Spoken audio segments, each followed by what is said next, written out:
GB road, पुरानी दिल्ली की वो सड़क जिसकी 3 मंजिला इमारतों में किस्म किस्म की कहानियां खत बताती हैं। कहानियां प्रेम की, धोखे की, नशे की और सेक्स वर्क की।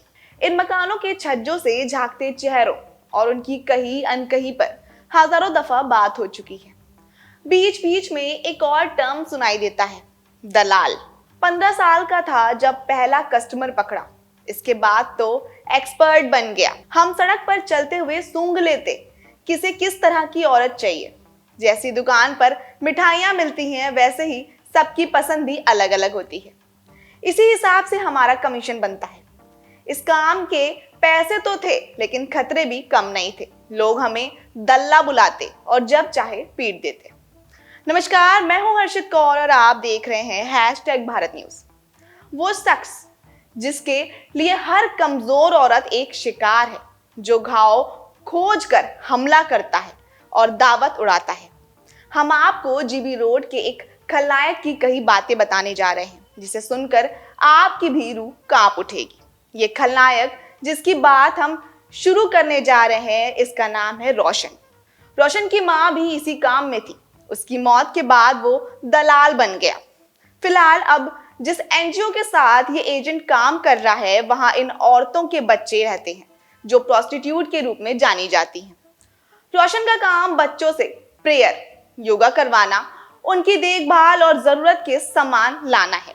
रोशन बताता है कि पहले इतने एनजीओ नहीं थे।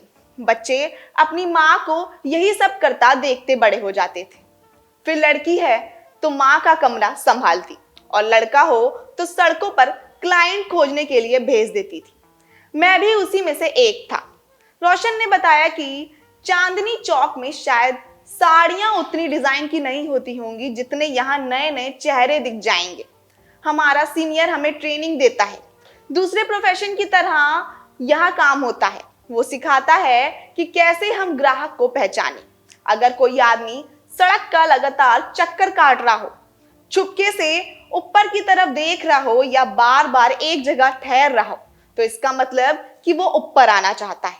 यहाँ एक सप्लायर होता है जो नई लड़कियों की सप्लाई बनाए रखता है।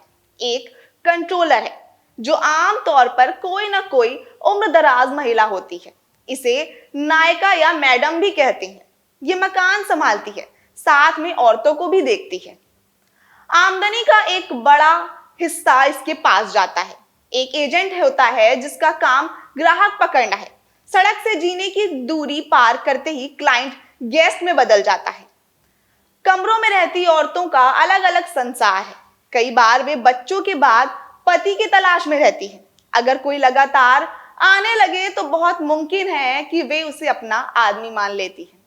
अक्सर एजेंट की पहुंच गांव तक होती है। वहां कोई ना कोई औरत या उम्रदराज आदमी होता है जो गरीब घरों को देखता है। वहां की लड़कियों को शहर में काम और पढ़ाई का लालच देकर यहां तक लाया जाता है और फिर कंट्रोलर को बेच दिया जाता है। कई बार कमजोर घरों की लड़कियां अपनी मर्जी से आती हैं। वो दिल्ली की ही होती हैं, बुर्का पहनकर आती हैं, घंटों के हिसाब से कमरे का किराया भी दे देती हैं। रोशन कहता है, अगर मैं नहीं करूंगा तो कोई और करेगा, लेकिन काम तो चलता ही रहेगा। फिलहाल अब मैं एक एनजीओ के साथ जुड़ चुका हूं और उसमें हम लगातार ये कोशिश कर रहे हैं बच्चों को स्कूल भेजने और उस माहौल से दूर रखने की पूरी कोशिश की जाती है। तो ये थी कुछ ऐसी बातें जिनसे हम अनजान थे। कल फिर मिलेंगे, तब तक के लिए बने रहे हमारे साथ और देखते रहे #भारत न्यूज।